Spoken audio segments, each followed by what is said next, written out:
Alright, so today I've got this Makita power drill, and you can see I've already taken it apart.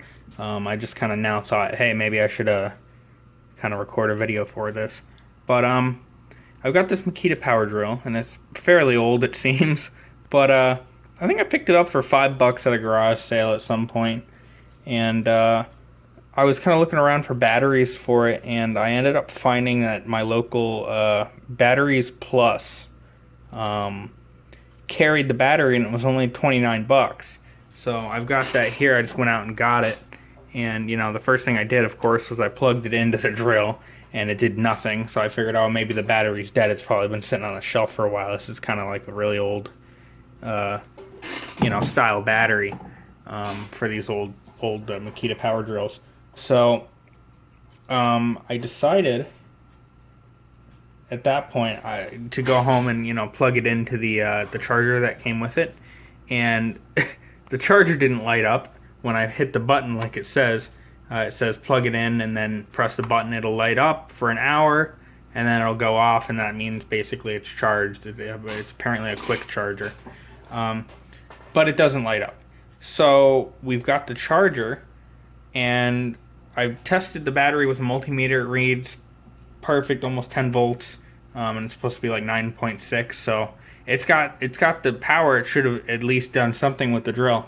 So I kind of shined a flashlight and found the battery contacts to be pretty corroded. Like somebody had left trying to get the camera to focus here. Somebody had left a battery in here for quite many years, and it just kind of leaked out some acid all over the contacts here. But I went ahead, I took out, it was just a bunch of Phillips screws. I mean, literally, a very basic Phillips screwdriver fits in there perfectly. I mean, there's nothing special tool required to take this thing apart. So I separated the two halves, and then I took the chuck drive out of the end here, and this little spring and cap popped out, and I'm pretty sure I got a good guess about how that goes back together. So I don't think that's going to be too big of a deal. Anyways, so I'm gonna actually get to cleaning this, and I already just started. I got a wet rag here. It's all you really need. I'm gonna kind of wipe it down. And as far as the contacts go, I'll probably get some steel wool, maybe if I can find some around, or a Scotch-Brite pad or something to, maybe a little bit of sandpaper, whatever's going to work on that the best, and whatever I have laying around to clean that corrosion off. And I'm really lazy, and I don't feel like looking for grease. I might not. I think I used the last of my grease actually when I was replacing my trailer bearings. So I'm probably just going to leave the old grease in there, and maybe in the future I can go back in and re-grease it. But for now, I'm just going to focus on kind of cleaning it up, all the dirt that's inside of it, and cleaning those contacts and kind of getting it put back together. So as of now, I mean, you can see that I just already cleaned this, but the other side still looks dirty because I haven't touched it yet. Oh boy, focusing is not easy. Unfortunately, I don't have anywhere to really set this camera up, like this, to kind of give a view of while I'm doing it. So I guess for the time being, I'll just have to cut in and out as I'm doing it. But I guess eventually I'll kind of invest in some kind of setup. I've got this this light here. Well, there's no bulb in it, but it's one of those springy arms, and I figure if I could get one of these with like a little phone clamp on it or something, and I can kind of attach it to my desk here or something, and I can kind of angle it wherever I need it to be working on phones or working on miscellaneous things, computers over here. I was working on this one in another video that I'll be releasing, or already have released, depending on which video takes longer to edit, I suppose. And it's probably going to be this one, because this one's this computer project is a little bit well, it's getting a little in depth, I'd say. So I'm gonna go ahead and clean this out, and I'll come back to you in a minute once this is all clean. Well, I've cleaned it about as much as I'd care to on the inside. When it comes to old tools like this, old power tools, you know, I put them to work. I don't put them on a shelf, you know. I cleaned up the contacts with some fine sandpaper. So I'm gonna go ahead and reassemble it. We'll hope that doesn't fall out.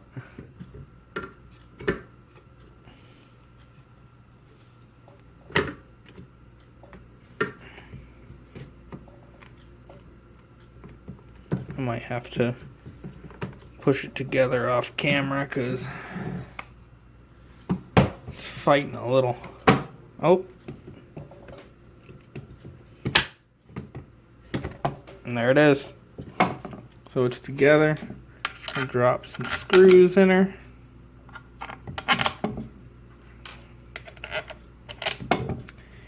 Yeah, I don't really need to get this thing looking perfect because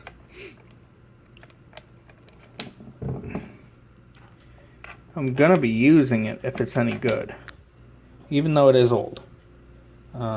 Looks like this piece, this is the battery, kind of the holder for the battery, and you kind of put it in there and then drop the screw in, and that's kind of the little hinge for it to pivot on. So I'm gonna go ahead and start screwing all these in. We'll pop the battery in and see if it actually works. Alright, so here it is. We're gonna go ahead and pop the battery in. Not really sure which way it goes. This way apparently. It's in there. Close the battery cover. Let's see if it does anything. No, it doesn't work. Oh.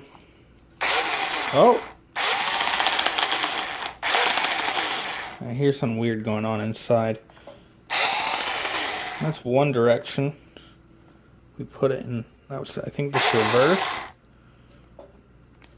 There we go. Oh, now it's working forward. Okay. Alright. It looks like these are maybe, no, these are strip out settings. And that's high and low gear. And I'm not really sure which setting it's in. Okay. It just spins. I don't know how this works really.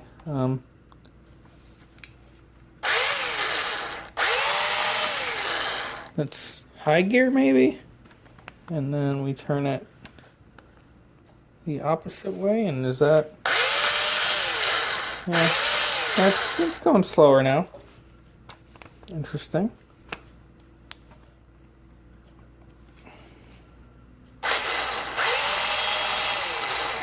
Yeah, that's pretty cool. I mean, it's obviously not the best drill in the world. But, you know, I think this is a good kind of like around the house drill maybe. Definitely not something to be drilling into concrete with or anything like that. But, you know, simple tasks here and there, I think. This would probably do alright for.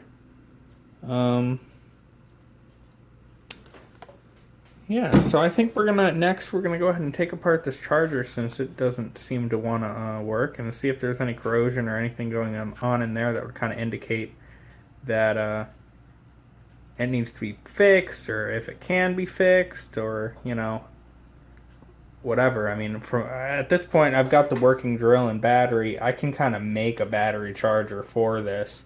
I have these little, we look around in here somewhere. That's an Arduino.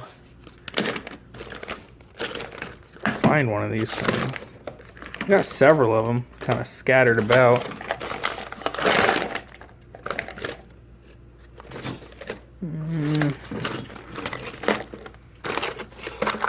This one? Yes, it is.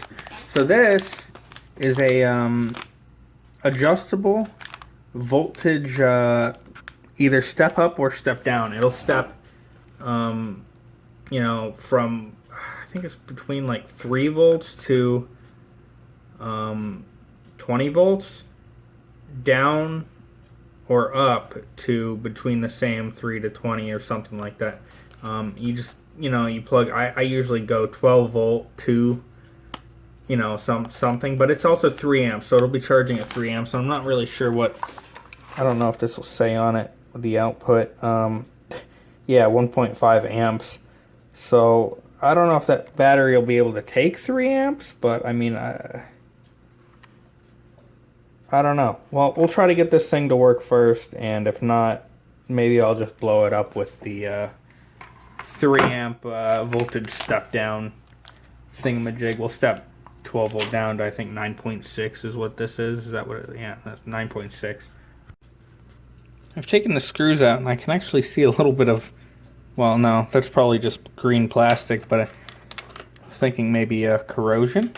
But probably not. It's probably just the green plastic on the end of the screw. Haven't opened it yet, so this is kind of a first look for both of us. Don't see anything yet.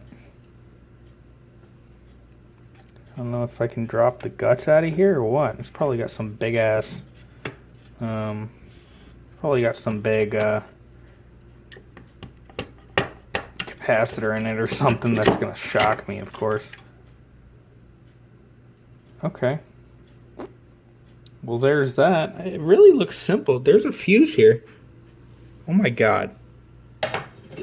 You gotta be frickin' kidding me. That fuse?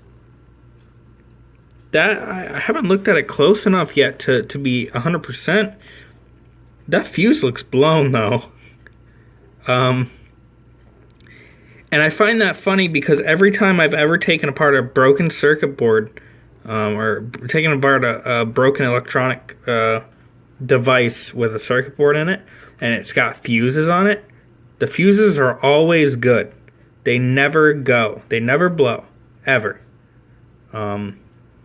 So to find a blown fuse in this thing is a little bit ridiculous, in my opinion. But hey, you know, that could be the only thing wrong with it.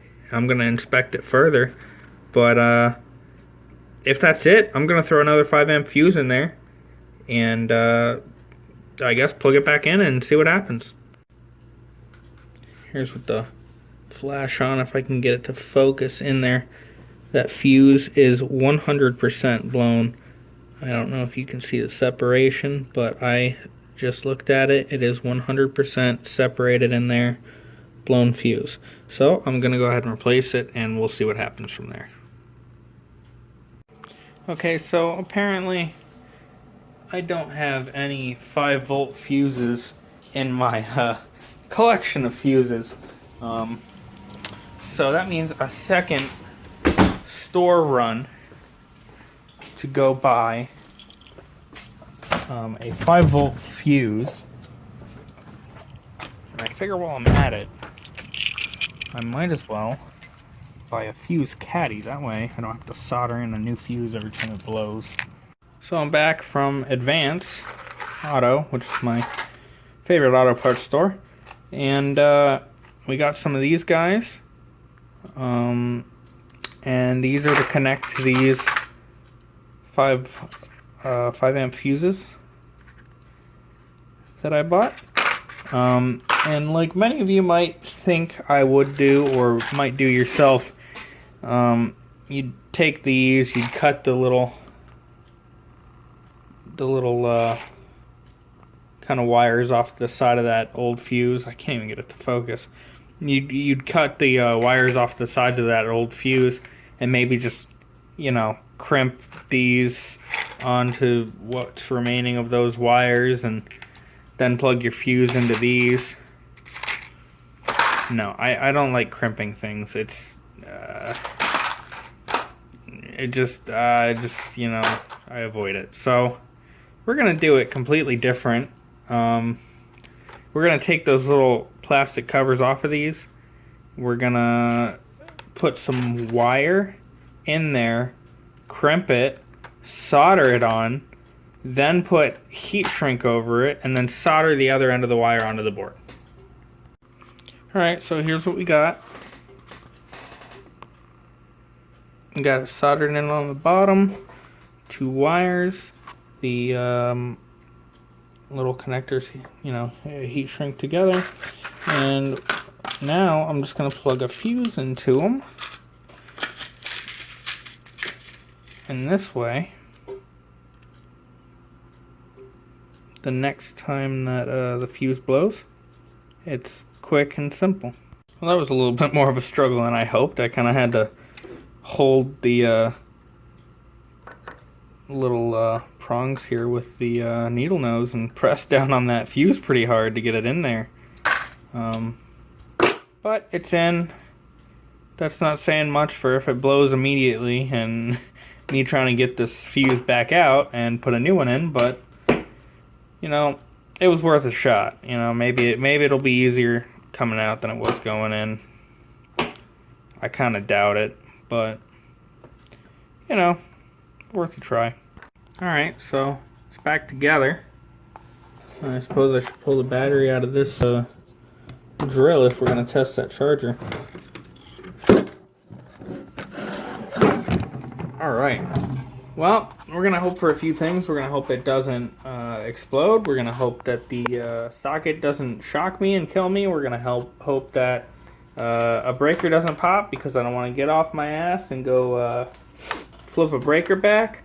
And we're going to hope it lights up, works, and charges the battery without popping that fuse. So we're going for it. Okay, nothing so far. I haven't heard anything. Let's nothing.